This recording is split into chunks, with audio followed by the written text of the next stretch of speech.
अपनी बुद्धि से सबको हरा दो। बस 21 दिन में आपकी बुद्धि इतनी तेज हो जाएगी कि आप दूसरे लोगों को बोलने का मौका ही नहीं दोगे। बस आपको गौतम बुद्ध ने बताएं, इन आदतों को अपने जीवन में अपनाना होगा। तो चलिए जानते हैं उन आदतों के बारे में। गौतम बुद्ध की कहानियों के माध्यम से 10 आसान आदतें जो 21 दिन में आपको एक नया और बुद्धिमान इंसान बना देंगी। दोस्तों, कहानी शुरू करने से पहले कमेंट में नमो बुद्धाय लिखकर वीडियो को लाइक जरूर करें। तो चलिए शुरू करते हैं इस कहानी को। एक गुरु अपने शिष्यों को प्रवचन दे रहे थे। वो बोल रहे थे कि हजारों मील का सफर भी सिर्फ एक ही कदम से शुरू होता है। देखा जाए तो अपनी जिंदगी में लक्ष्य हम सभी तय करते हैं, अपने लिए ख्वाब बुनते हैं, खुद को लेकर कई सारे सपने भी देखते हैं, लेकिन अपने लक्ष्य, अपनी मंजिल के पीछे भागने की बजाय ज्यादातर लोग अपने उन ख्यालों के पीछे भागते रह जाते हैं जिनका शायद सच्चाई से कोई वास्ता ही नहीं है, जो सिर्फ उनके दिमाग की एक उपज है। इन सभी गैर जरूरी ख्यालों के पीछे भागते हुए वह इस बात का अंदाजा लगाने की कोशिश भी नहीं करते कि वो ख्याल सकारात्मक है या नकारात्मक सच है, या उनके दिमाग की सिर्फ एक उपज है, या वह किसी और से प्रभावित है, उसका सच्चाई से कोई संबंध है भी या नहीं। और शिष्यों, इसीलिए ज्यादातर लोग अपनी मंजिल तक नहीं पहुंच पाते और जीवन भर असफल रह जाते हैं। गुरु यह सब बोल ही रहे थे कि तभी एक शिष्य खड़ा होता है और गुरु से कहता है, गुरुदेव, आपने ये तो बता दिया कि ज्यादातर लोग असफल क्यों होते हैं, लेकिन क्या आप हमें यह बता सकते हैं कि हम सफल कैसे हो सकते हैं? वो कौन सी छोटी छोटी आदतें हैं जो हमें सफलता के लिए तैयार करती है और फिर सफलता के शिखर तक पहुंचाती है? गुरु ने शिष्य का पूरा प्रश्न बड़े ध्यान से सुना और फिर हाथ के इशारे से उसे बैठने का आदेश देते हुए अपने सभी चीजों से कहा, जीवन में सफल होने के लिए सिर्फ जोश और इच्छा शक्ति का होना ही आवश्यक नहीं है, क्योंकि ये दोनों चीजें सिर्फ हमें प्रेरित करके हमसे काम की शुरुआत करवा सकती है, लेकिन पूरे जोश और उत्साह के साथ लंबे समय तक अपने लक्ष्य पर टिके रहने और दूर के बड़े लक्ष्यों को हासिल करने के लिए हमें उन आदतों को अपनी रोजमर्रा के जीवन का हिस्सा बनाना पड़ेगा जो व्यक्ति को सफलता के लिए तैयार करती है और उसे सफल बनाती है। तो आज मैं आपको 10 ऐसी आसान आदतों के बारे में बताऊंगा जिनको अगर आपने अपने जीवन का हिस्सा बना लिया तो सिर्फ 30 दिनों में आप अंदर से एक बिल्कुल ही अलग इंसान बन जाएंगे और खुद के भीतर एक गजब की सकारात्मक ऊर्जा और जो उसको महसूस करेंगे, जो आपको सफलता के शिखर तक पहुंचाएगी। तो उन सफल आदतों की श्रेणी में पहली आदत है, अपने दिन की शुरुआत धन्यवाद के भाव के साथ करेंगे।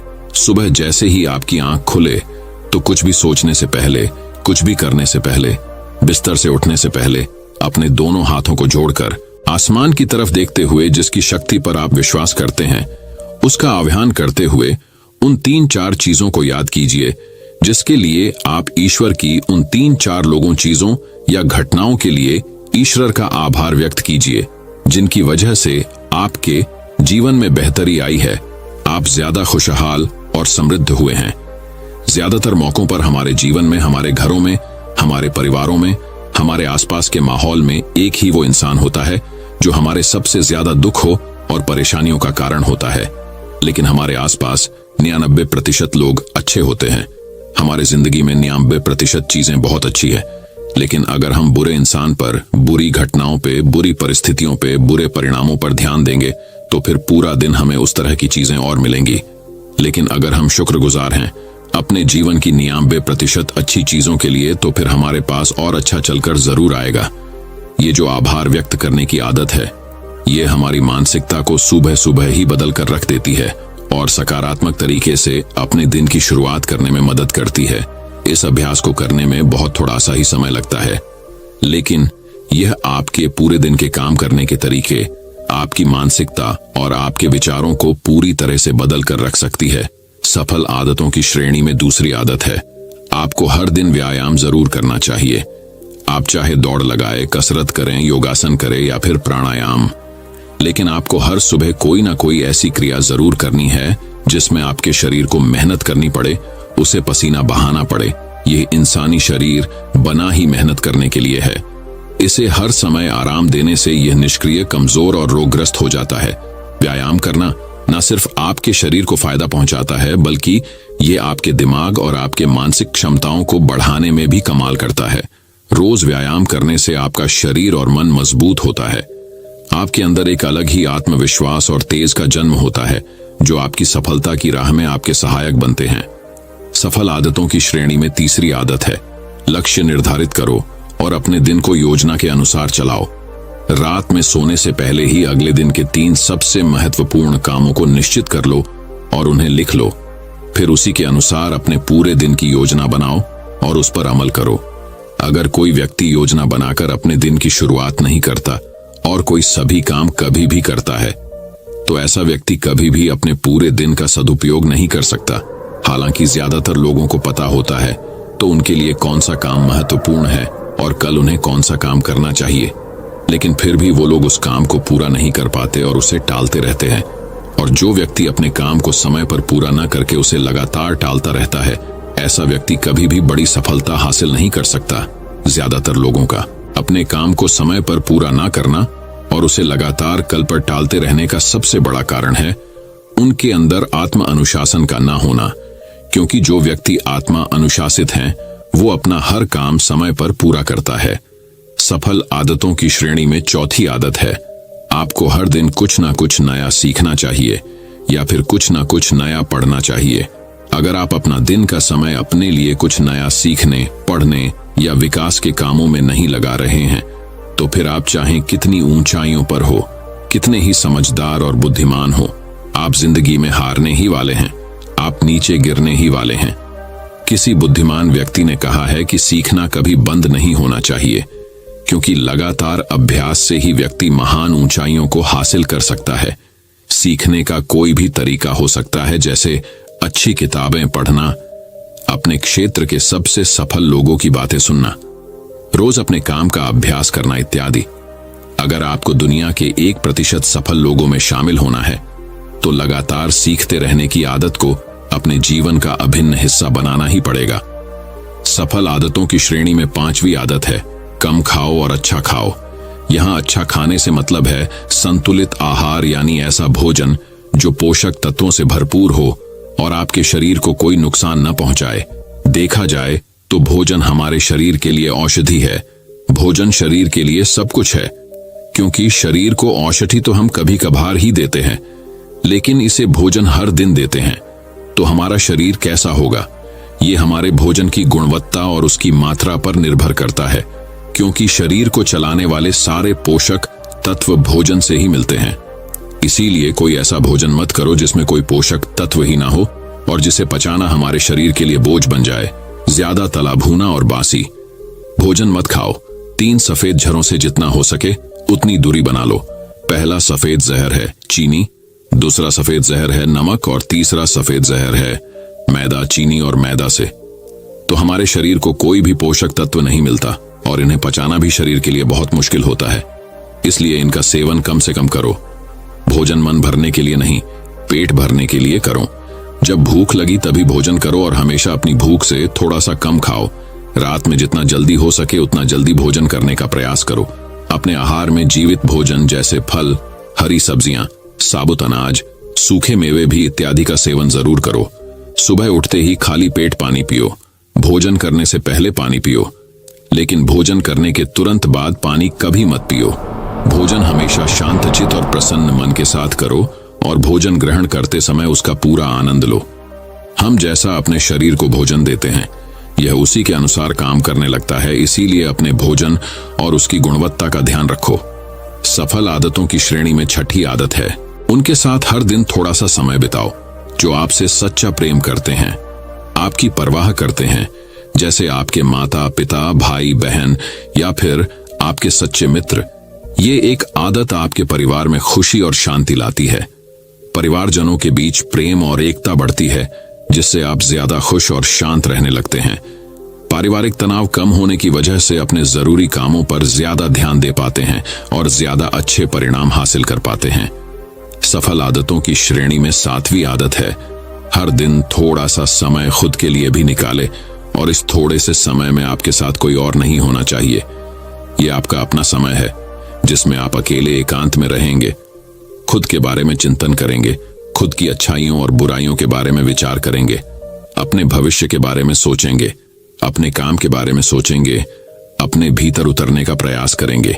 इन एकांत के पलों का उपयोग आप खुद को और भी बेहतर तरीके से जानने और समझने में करेंगे। इस समय आप खुद की कमियों के बारे में विचार करेंगे और उन्हें कैसे ठीक कर सकते हैं, इस पर मंथन करेंगे। सफल आदतों की सूची में 8वीं आदत है समय का सही प्रबंधन करना, उसका सही उपयोग करना। जिंदगी दिनों, महीनों और सालों में गिनी जाती है, तो जिसने अपना दिन संभालना सीख लिया उसका महीना संभल जाएगा, और जिसने अपने महीने संभालने सीख लिए उसके साल संभल जाएंगे, और जिसके साल संभल गए उसकी पूरी जिंदगी संभल जाएगी। इसीलिए अपने दिन को सही तरीके से संभालना सीख लो। जो सबसे महत्वपूर्ण काम है उन्हें सबसे पहले खत्म करो। जिंदगी के किसी भी क्षेत्र में देख लो, घंटे तो सबके पास 24 ही होते हैं, लेकिन इन्हीं 24 घंटों में कुछ लोग कमाल कर जाते हैं। अपने एक हैं जीवन में ना जाने कितने सारे काम कर जाते हैं, लेकिन दूसरी तरफ ज्यादातर लोग छोटे छोटे कामों में ही उलझे रह जाते हैं और जीवन भर यही कहते रहते हैं कि इस काम के लिए समय नहीं है, उस काम के लिए समय नहीं है। तो आखिर समस्या कहाँ है? समस्या है अपने समय का सही प्रबंधन न कर पाना। सफल आदतों की श्रेणी में 9वीं आदत है रात में जल्दी सोएं और सुबह जल्दी उठे। जो व्यक्ति सुबह जल्दी उठता है उसे कुछ अतिरिक्त समय मिल जाता है सबसे महत्वपूर्ण कामों को खत्म करने का, जैसे ध्यान का अभ्यास, व्यायाम, किताबें पढ़ना इत्यादि। सुबह जल्दी उठकर ध्यान का अभ्यास करने से दिन भर मन शांत और प्रसन्न रहता है। इसके साथ ही सुबह जल्दी उठकर काम शुरू करने से व्यक्ति का काम समय पर पूरा हो जाता है और वह बेवजह की चिंता और तनाव से बच जाता है। सुबह जल्दी उठकर काम खत्म करने से व्यक्ति के अंदर एक ऐसा अनुशासन जन्म लेता है जो उसे सफलता के शिखर तक पहुंचा सकता है। सफल आदतों की श्रेणी में 10वीं आदत है वीर्यनाश, धूम्रपान और मदिरापान से बचे। ये तीनों ही काम ऐसी बुरी लत है जो निश्चित रूप से आपको पीछे ले जाने वाली है। ये तीनों ही काम आपके मानसिक और शारीरिक स्वास्थ्य के लिए बहुत ही हानिकारक है। वीर्यनाश आपके तेज और कांति को खत्म करता है और साथ ही आपको शारीरिक व मानसिक रूप से कमजोर बनाता है। हालांकि इन तीनों ही चीजों को छोड़ना आसान नहीं होता, लेकिन अगर आप चाहे तो मजबूत इरादे और दृढ़ इच्छा शक्ति के बल पर इन्हें छोड़ सकते हैं, इनसे निजात पा सकते हैं। इतना कहने के बाद गुरु ने अपना प्रवचन समाप्त कर दिया और वह मौन हो गए। यह देखते ही सभी चीजें समझ गए कि अब यहां से जाने का समय हो चुका है। उन सब ने इस जानकारी के लिए गुरु का धन्यवाद किया और वहां से चले गए।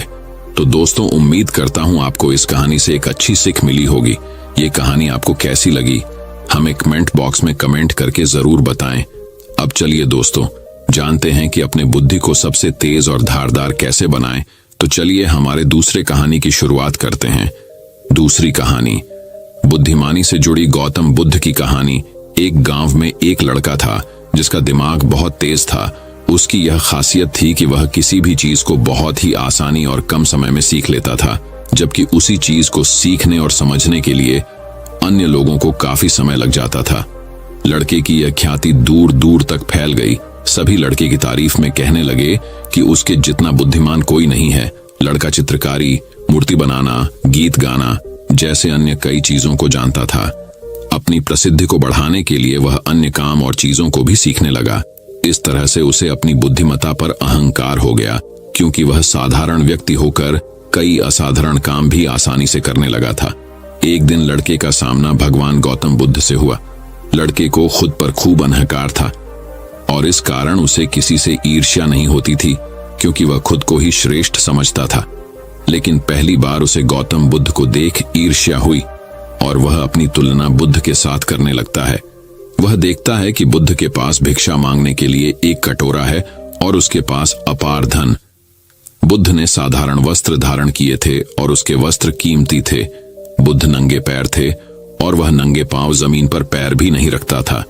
इस तरह से लड़का एक नहीं बल्कि कई चीजों से गौतम बुद्ध के साथ अपनी तुलना करने लगा। हर चीज से तुलना करने के बाद वह मन ही मन सोचता है कि आखिर मैं इस भिक्षु के साथ अपनी तुलना क्यों कर रहा हूं, जबकि इसका और मेरा जीवन बिल्कुल अलग है। वहां मौजूद सभी लोग गौतम बुद्ध का सम्मान कर रहे थे। लड़का सोचने लगा कि आखिर इनमें ऐसा क्या है जो मुझ में नहीं है, जिस कारण मेरे भीतर इनके प्रति ईर्ष्या पैदा हो गई। अपने मन में चल रही जिज्ञासा को शांत करने के लिए वह बुद्ध के पास जाता है। तो आखिर वास्तव में कौन है बुद्धिमान? बुद्ध के पास जाकर वह कहता है, मैं इस गांव का सबसे बुद्धिमान व्यक्ति हूं और आप अपने आसपास जो भी देख रहे हैं मैं वह सब करना जानता हूं। मैं किसी भी कार्य को बहुत कम समय में सीख लेता हूं, इसलिए सभी लोग मेरा सम्मान करते हैं। लेकिन फिर भी आपको देख मेरे भीतर ईर्ष्या पैदा हो गई, इसलिए मैं जानना चाहता हूं कि आपकी उपलब्धि क्या है। सभी आपको इतना आदर सम्मान क्यों दे रहे हैं? लड़के के सवाल का जवाब देते हुए बुद्ध कहते हैं, मेरी कोई उपलब्धि नहीं है, लेकिन तुम कह सकते हो कि मेरी यही एक उपलब्धि है। बुद्ध लड़के से पूछते हैं, क्या तुम्हें निंदा अच्छी लगती है? लड़का कहता है कि भला किसे निंदा अच्छी लग सकती है? बुद्ध कहते हैं कि जो तुम्हें अच्छा और बुरा लगता है मैं इनसे भी ऊपर हूं। मुझे ना निंदा सताती है और ना अपनी प्रशंसा से प्रसन्न होता हूं। यही अंतर है तुम में और मुझ में। बुद्ध कहते हैं, तुमने सैकड़ों काम सीखे लेकिन सबसे जरूरी काम को सीखना भूल गए। लड़का पूछता है, कौन सा काम? अब इस प्रकार बुद्ध ने दिया बुद्धिमान होने का ज्ञान। बुद्ध कहते हैं कि क्या तुम्हें मन को नियंत्रण करना आता है? ये बात सुनकर लड़का समझ जाता है कि उसे बुद्ध से ईर्ष्या क्यों हुई। बुद्ध कहते हैं, जिसने संपूर्ण जगत जीत लिया लेकिन अपने मन को नहीं जीत पाया, उसने कुछ भी नहीं जीता। वहीं जिसने अपने मन को जीता लेकिन अपना सब कुछ गंवा दिया, फिर भी उसने सब कुछ जीत लिया। बुद्ध की यह बात सुन लड़के का अहंकार टूट गया। उसने बुद्ध से कहा कि क्या आप मुझे अपने मन को जीतना सिखा सकते हैं? बुद्ध कहते हैं, जरूर, लेकिन इसके लिए मैं तुम्हारी सभी उपलब्धियां छीन लूंगा। लड़का कहता है, मैं तैयार हूं। इसके बाद से ही लड़का ध्यान लगाने लगता है, क्योंकि ध्यान से ही मन को वश में किया जा सकता है। तो दोस्तों, अब चलिए बढ़ते हैं हमारे तीसरी कहानी की तरफ। तीसरी कहानी, दिमाग की धार को कैसे तेज करे। लगभग हम सभी लोग जानते हैं और साइंस भी यह सिद्ध कर चुका है कि हम हमारे दिमाग का मैक्सिमम 10% ही यूज कर पाते हैं और इसमें से ज्यादातर हमारा दिमाग बचपन में ही सब कुछ सीखता है और सबसे ज्यादा एक्टिव रहता है, क्योंकि हम हर रोज कुछ न कुछ नया कर रहे होते हैं। रोज पढ़ते हैं, नए नए खेल खेलते हैं और हमेशा एक्टिव रहते हैं। किंतु जैसे जैसे हम बड़े होते हैं, हमारे रोज के कामों में इतने व्यस्त हो जाते हैं कि कुछ नया करने और सीखने का मौका ही नहीं मिलता। लेकिन यदि हम अपने दिमाग को धार देते रहे तो हम दुनिया में जल्दी आगे बढ़ सकते हैं। यह सीखा मैंने इस कहानी से। अफ्रीका में एक पेड़ काटने वाली कंपनी थी जिसमें वहां के लोग पेड़ काटने का काम करते थे, जिसमें जॉन नाम का एक वर्कर था जो पिछले 8 सालों से पेड़ काटने का काम कर रहा था। उसी कंपनी में एक बिल नाम का नया वर्कर लगता है और एक ही साल में उसकी सैलरी बढ़ जाती है और प्रमोशन भी मिल जाता है। ये बात जॉन को पता लगती है तो वह कंपनी के मैनेजर के पास जाता है और कहता है, सर, इस कंपनी में मेरे साथ अन्याय हो रहा है। मैनेजर बोलता है, नहीं जॉन, इस कंपनी को मैं मैनेज करता हूं, ऐसा तो कुछ नहीं है। अगर तुम्हें कोई प्रॉब्लम है तो मुझे बताओ। जॉन बोलता है, सर, मैं पिछले 8 साल से काम कर रहा हूं लेकिन मेरा प्रमोशन नहीं हुआ और सैलरी भी वही है, लेकिन बिल जो कि 1 साल पुराना ही है, उसकी सैलरी बढ़ गई और प्रमोशन भी हो गया, जबकि प्रमोशन तो मेरा होना चाहिए था। इसके बाद मैनेजर बोलता है, देखो, तुम बहुत ईमानदार और मेहनती हो, मैं यह बात मानता हूं, लेकिन कंपनी के नियम के अनुसार जो ज्यादा पेड़ काटता है उसे ज्यादा सैलरी मिलती है और प्रमोशन भी जल्दी होता है। तुम पहले भी रोज 4 पेड़ काटते थे और अब भी 4 पेड़ ही काटते हो, लेकिन वह रोज 8 पेड़ काटता है, इसलिए उसे जल्दी प्रमोशन मिला। तुम भी रोज 8 पेड़ काटो, तुम्हें भी प्रमोशन मिल जाएगा। यह बात सुनकर जॉन लौट जाता है और रोज से ज्यादा मेहनत करता है और ज्यादा देर तक काम करता है। कुछ दिनों के बाद जॉन फिर मैनेजर के पास आता है और बोलता है, सर, मैं अब ज्यादा मेहनत कर रहा हूं और ज्यादा समय तक काम करता हूं, लेकिन फिर भी मैं रोज सिर्फ 5 पेड़ ही कर पाता हूं। बिल रोज 8 पेड़ कैसे काटता है? मैनेजर ने कहा, यह बात तो तुम्हें बिल ही बता पाएगा, तुम बिल से जाकर पूछ लो। अगले दिन जॉन बिना संकोच किए बिल के पास जाता है और पूछता है कि बिल, तुम रोज 8 पेड़ कैसे काट लेते हो? मैं पूरी मेहनत करके भी सिर्फ 4 से 5 पेड़ ही काट पाता हूं। क्या तुम मुझे बता सकते हो कि तुम पेड़ कैसे काटते हो? बिल कहता है, पहले तुम बताओ जॉन की तुम अपनी कुल्हाड़ी को धार कब लगाए थे? जॉन, मैंने पिछले हफ्ते ही धार लगाई थी। बिल कहता है, मैं हर पेड़ काटने के बाद 2 मिनट का समय निकालता हूं और अपनी कुल्हाड़ी को धार देता हूं, और जो पेड़ तुम 2 घंटे में काटते हो वह मैं 1 घंटे में ही काट देता हूं। धार देने वाले 2 मिनट मेरे आने वाले 58 मिनट बचा देते हैं और मैं रोज 8 पेड़ काट लेता हूं। यह सुनकर जॉन बिल को धन्यवाद देते हुए चला जाता है। सिर्फ ज्यादा समय और ज्यादा मेहनत से कुछ नहीं होने वाला, इसके साथ साथ उसे अपनी कुल्हाड़ी को धार देते रहना पड़ेगा। जब भी वह धार देना बंद कर देगा, उस समय से उसके कार्य पर प्रभाव पड़ना शुरू हो जाएगा। जॉन अपनी कुल्हाड़ी में धार देकर काम शुरू करता है और कुछ ही दिनों में वह भी प्रमोशन ले लेता है। इस कहानी से हमें ये सीख मिलती है कि दोस्तों, हमें हमेशा ही अपनी लाइफ में कुछ ना कुछ सीखते रहना चाहिए और अपने दिमाग को धार देना चाहिए, चाहे हमारी उम्र कुछ भी क्यों ना हो। मैंने कुछ दिनों पहले सत्य नाडेला, जो कि माइक्रोसॉफ्ट के सीईओ बने हैं, उनके बारे में पढ़ा था कि वह आज भी नए नए कोर्स ज्वाइन करते रहते हैं और नई नई किताबें पढ़ते हैं। उन्हें आज भी नया सीखने में कोई संकोच नहीं है और शायद इसीलिए वह इतनी बड़ी पोजीशन पर है। सक्सेस वही होते हैं जो समय के साथ बदलते हैं और प्रगतिशील रहते हैं। जिस तरह तालाब का पानी एक जगह स्थित होकर कुछ ही दिनों में सड़कर बदबू देना शुरू कर देता है, लेकिन नदी जो हमेशा बहती रहती है, प्रगतिशील होती है, उसका पानी साफ होता है। उसी तरह से जो लोग नई नई चीजें पढ़कर और सीखकर अपने दिमाग को धार देते हैं, वही दुनिया में आगे बढ़ते हैं। तो दोस्तों, चलिए बढ़ते हैं हमारे चौथी कहानी की तरफ। चौथी कहानी, दोस्तों, बहुत समय पहले की बात है का चंदनपुर नाम का एक राज्य हुआ करता था। चंदनपुर का राजा बड़ा ही दानी और प्रतापी था। उसके राज्य में सब खुशहाल थे, पर राजा एक बात को लेकर बहुत चिंतित रहा करता था कि धर्म व दर्शन पर लोगों के विचारों में सहमति क्यों नहीं बनती। एक बार राजा विभिन्न धर्मों के उपदेशकों को आमंत्रित किया और एक विशाल कक्ष में सभी को एक साथ रहने का प्रबंध करते हुए कहा, अब अगले कुछ दिनों तक सब एक साथ रहेंगे और आपस में विभिन्न धर्मों और दर्शनों पर विचार विमर्श करेंगे, और जब सभी के विचार एक मत हो जाएंगे तो मैं आपको ढेरों उपहार देकर यहां से विदा करूंगा। और ऐसा कहते हुए राजा वहां से चला गया। कक्ष में घोर विचार विमर्श हुआ। सभी अपनी अपनी बात समझाने में लगे रहे, पर कुछ दिन बीत जाने पर भी वे एक मत नहीं हो पाए। पड़ोसी राज्य में रहने वाले एक महात्मा जी को जब ये बात पता चली तो वह तुरंत राजा से मिलने पहुंचा। उसने कहा, हाय राजन, मैंने सुना है कि तू बड़ा दानी है, क्या तू मुझे भी दान देगा? महात्मा जी बोले, अवश्य, बताइए आपको क्या चाहिए? राजा बोला, महात्मा जी, मुझे तेरे अनाज के गोदाम से कुछ अनाज चाहिए। राजा, जी बिल्कुल, आप मेरे साथ आइए। राजा उन्हें गोदाम तक ले गया। वहां पहुंचते ही महात्मा जी बोले, अरे ये क्या राजन, तुम्हारे गोदाम में तो तरह तरह के अनाज रखे हैं, तुम इन सब की जगह कोई एक ही अनाज ही क्यों नहीं रखते? राजा को यह सुन थोड़ा अचरज हुआ और वह बोला, यह कैसे संभव है? अगर मैं गेहूं, चावल, दाल इत्यादि की जगह बस एक अनाज ही रखूंगा तो हम अलग अलग स्वाद और पोषण के भोजन कैसे कर पाएंगे? और जब प्रकृति ने हमें इतने ढेर सारे अन्न दिए हैं तो बस किसी एक अन्न का ही प्रयोग करना कहाँ की बुद्धिमानी है? महात्मा बोले, बिल्कुल सही राजन, जब तुम विभिन्न अनाजों की उपयोगिता एक से नहीं बदल सकते तो भला विभिन्न धर्मों के विचारों और दर्शनों को एक कैसे कर सकते हो? सबकी अलग अलग उपयोगिता है और वे समय समय पर मनुष्य का मार्गदर्शन करते हैं। महात्मा जी ने अपनी बात पूरी करते ही राजा को अपनी गलती का एहसास हो गया और उसने कक्ष में बंद सभी उपदेशकों से क्षमा मांगते हुए उन्हें विदा कर दिया।